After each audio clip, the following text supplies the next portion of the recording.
He was a common, everyday guy. Born in Eisleben, Germany, he trained to be a monk, a religious scholar, or a friar. In the midst of all this, Martin Luther was a professor at a place called Wittenberg.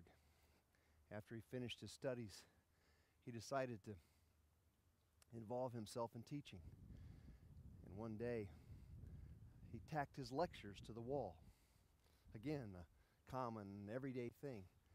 Those lectures that we now know as the 95 Theses were tacked to the wall at Wittenberg door.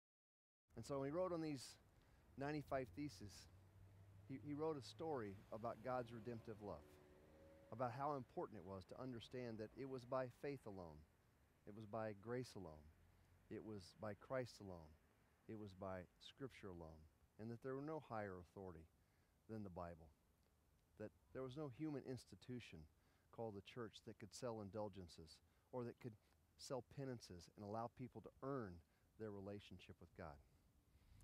This was a tragic time for Martin Luther because it brought him face to face with the enemies he now knew as the Holy Roman Empire and the Holy Catholic Church. These enemies brought Martin Luther to the Diet of Worms, and it was there that he was tried as a heretic and his life was threatened. This story is the story of a man who understood what it was like to stand on some eternally valuable principles that we know as moving from earner to heir.